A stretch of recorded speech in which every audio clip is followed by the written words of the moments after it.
আজকের রান্না সামুদ্রিক ভাঙর মাছের ফিশ কাটলেট। প্রথমে আদা বাটা, লবণ, সয়া সস, সামান্য শুকনো মরিচের গুঁড়া,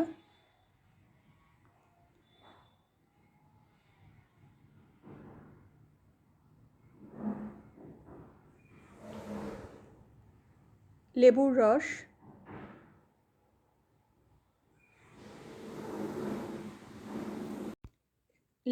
সব কিছু ভালো করে দিয়ে মাছগুলোকে আমি সেদ্ধ করে নিচ্ছি।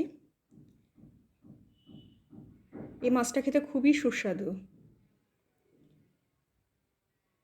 এরপর আমি মাছগুলো সেদ্ধ হয়ে গেলে আমি আগে থেকে করে রাখা 2টি সেদ্ধ আলু নিয়েছি। তাতে লেবুর রস, গোলমরিচের গুঁড়া, চাট মশলা, গরম মশলা, লবণ, ভাজা শুকনো মরিচ, পেঁয়াজের বেরেস্তা, কর্নফ্লাওয়ার, ব্রেড ক্রাম্ব এগুলো দিয়ে আমি ভালো করে মিক্সড করে নিচ্ছি। এগুলোকে ভালো মিক্সড করে এটাকে ফিশ কাটলেটের মতো করে শেপ দিয়ে দিলাম।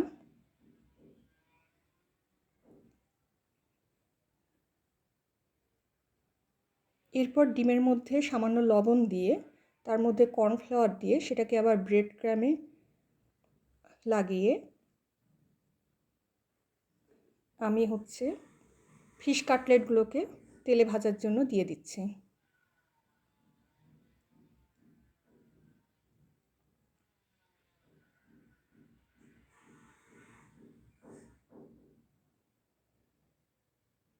এই ফিশ কাটলেট আমি সয়াবিন তেলে ভাজি করেছি। আপনারা আপনাদের পছন্দ মতো তেলে ভাজি করে নিতে পারেন। তেলটা যখন মাঝারি হিটে আসবে তখন আমি ফিশ কাটলেটগুলোকে তেলের উপর দিয়ে দিব। মাঝারি আঁচে এটাকে ভাজি করতে হবে, তা নাহলে পরে পুড়ে কালো হয়ে যাবে।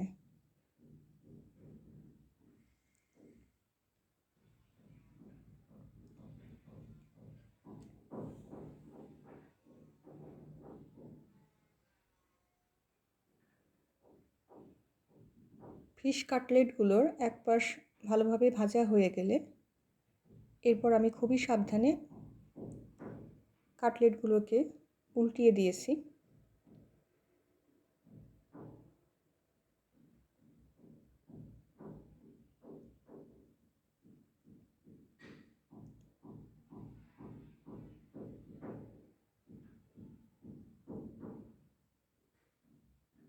আপনারা যখন ফিশ কাটলেটগুলোতে ব্রেড ক্রাম্ব লাগাবেন তার আগে যে ডিমের যে ব্যাটারটা লাগাবেন সেটাকে আপনারা ডাবল বার যদি দেন, যে একবার ডিমের মধ্যে দিয়ে ব্রেড ক্রাম্বে দিয়ে পুনরায় আবার যদি ডিমের মধ্যে দিয়ে আবার ব্রেড ক্রাম্ব লাগিয়ে দেন তাহলে এটা আরও দেখতে ভালো হয় এবং তেলে ভাজার সময় ব্রেড ক্রাম্বগুলো খুলে যায় না।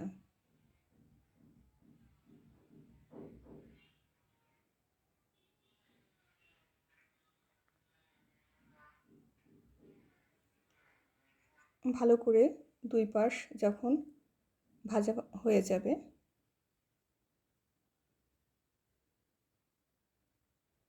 আমি সেগুলো তেল থেকে উঠিয়ে নিচ্ছি।